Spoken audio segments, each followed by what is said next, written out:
Prawsha's team, which is Team Spirit. So we have Prawsha actually down here, so I need to swap to him. Prawsha down here is Beast. Actually, Aegis changed to Fallen at last second because he was Empire before, so I was saying everyone is Empire. And Matt and Urakaar playing as Empire. This will be interesting. Of course, we saw Matt playing as Fallen before, I think, in both games. Even though I'm not 100% sure right now. Actually, no. In the first game, they were playing on Eye of Haven, and they were going for mercenaries with double Empire as well. But there are no mercenaries on this map. Only storehouses right here.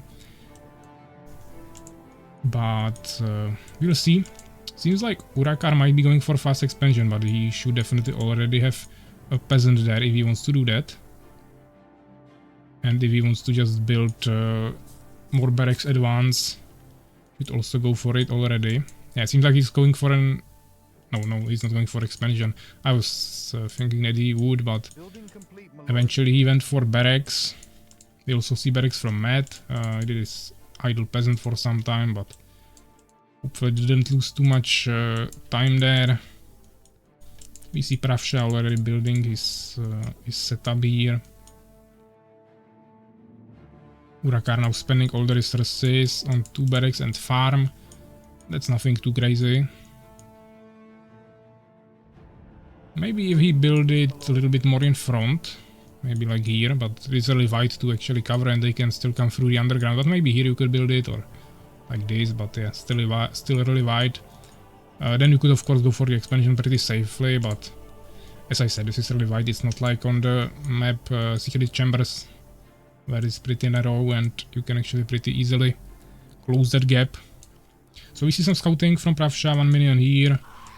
Aegis coming with 1 stinger, Matt killing him with swordsman. I think Aegis will just retreat, but yeah. Actually, he was really running confused here. We see Prawsha scouting here. Maybe he will actually manage to build a totem somewhere once again, like Suvak usually does. I think he's going for it in this location. But yeah, Urakaar saw it with his swordsman, so he's going there. And maybe Prawsha didn't even want to do that. Unless you are an Empire, it's not that effective.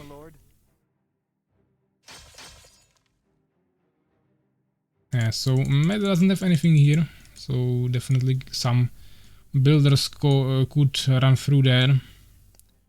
But we don't see any fast expansions yet. This is what I was talking about. Yeah, you can try to close this gap. Especially with Fallen, it might be quite interesting option. So Aegis is going for that. But seems like there will be no rushing. We see tower from both Empire guys on the top. Immediate bestiary. Yeah. Prawsha is going for trolls without even building the goblin hut for goblin riders. Because I mean Empire can just counter it with ton of pikemen, so it wouldn't be too effective anyways. I'm interested if we are going to see some Valkyries or just any flying units. Maybe even Hive Stingers or Wyverns. But I don't think so. He's going for Henge. Okay, maybe he wants to make Ogres, which are of course countered by pikemen even more than Goblin Riders. But we still don't see a Blacksmith from either of the Empire players, so pikemen will not come soon. And of course, if you don't have pikemen, then Ogres are super broken because you have the splash damage that can just totally kill everything. Or the swordsman. Actually, Matt killed some peasant here or something, which was definitely important because if he built a tower there, he would have a problem. Okay, Urakaar going for expansion, but Aegis as well. Which means that will be kinda balanced. We see Urakaar fighting here. He has more soldiers, but of course his warriors are much stronger. Also, he has a witch. Yeah, but the healing fountain is also pretty strong. It seems like he's really going for ogres because, yeah, actually making him. I wasn't expecting that, but Urakaar is still not prepared for that because of no blacksmith. Also, none of them have Elven Century, so if Aegis actually decided to build, Vile Cocoon and created some Hive Guards, he would still be able to push this, or push this, just cheese them with flank units. This is no-go for Urakaar, he will need to immediately retreat once he finds this. Yeah, I mean, he maybe saw it, maybe he didn't, but he will just lose some units here unnecessarily. Just one swordsman, but still. Matt is also taking the middle part with his swordsman. Prawsha saw that Urakaar ran away, so he wanted to heal his units, but now he found out that there are even more swordsmen. I don't see the Ogre, he's already here with the army. I mean, yeah, it's a really strong unit, but is it really worth it? I think Troll will just do more, but I mean, we'll see.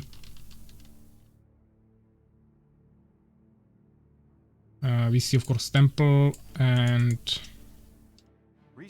maybe some Valkyries here. Yeah, okay, so Matt is actually going for Valkyries, but they have ton of Hive Spitters, and they'll also have Avengers really soon. And Avengers with Ogres might be quite interesting combination. Yeah, now I want to see the splash. As you can see, just one-shotted 2 swordsmen. Hive Spitters are coming, so yeah, the army of swordsmen is strong, but they don't even have priests, no catapults or anything, so this won't work for them. Actually, Urakaar doesn't have anything. Of course, he's pumping the resources into his expansion, but yeah, now he's making blacksmith, of course. Matt actually already has blacksmith, but not producing any pikemen right now. They just wanted to take control of the mid section, where you have the healing fountain, which is really important. There was a small lag, hopefully it won't crash again. Actually, 2 ogres without any pikemen is definitely strong. Urakaar definitely needs to go help Matt. Also, ogres are pretty strong against buildings because they have 65 bash damage and you take 150% more from bash. He has some pikemen now, but they can just get one-shotted by Hive Spitters or tank it by the warriors. This is a really huge mistake from Matt. He's just running 1v2 here, not utilizing his towers, not giving time to his teammate to come help him. A really huge mistake here. And to be honest, I think he might be dead here. The ogres just don't really care about some towers. And I don't think Urakaar will get there on time. Matt is not going to be able to produce his Valkyries.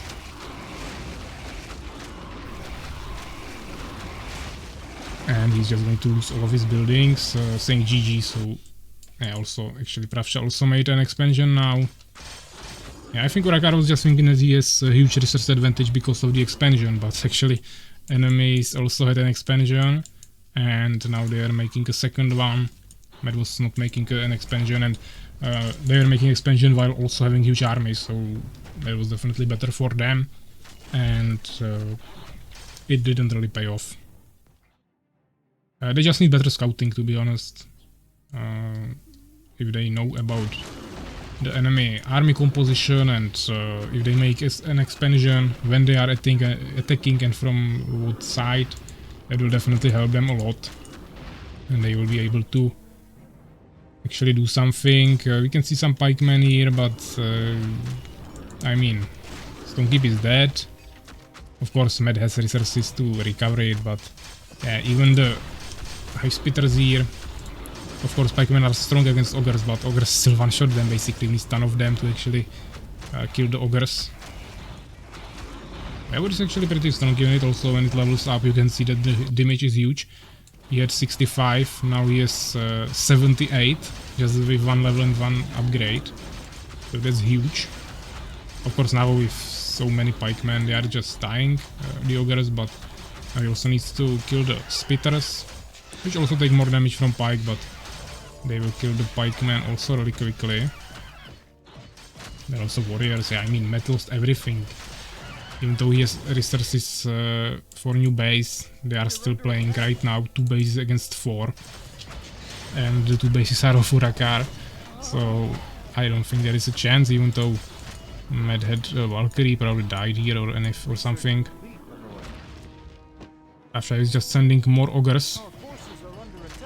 This was definitely not the strategy that I was expecting when he picked the beast, but as you can see, it definitely worked for him pretty well.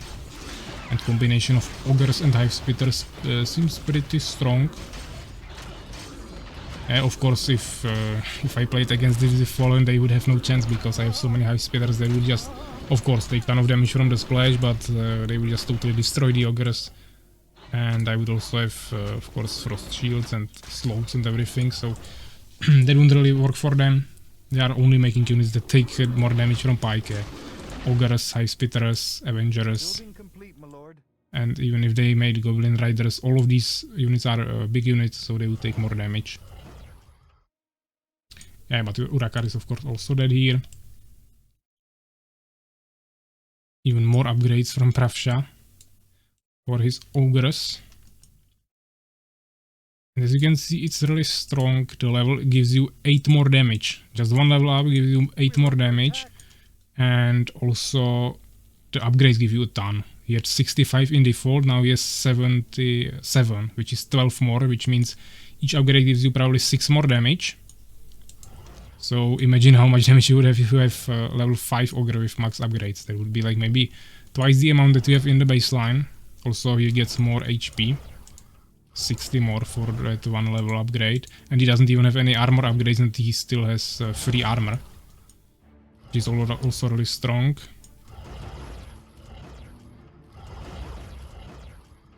Yeah, Urakaar is not giving up, but he's not spending his resources anymore, so I'm not sure what he's waiting for here.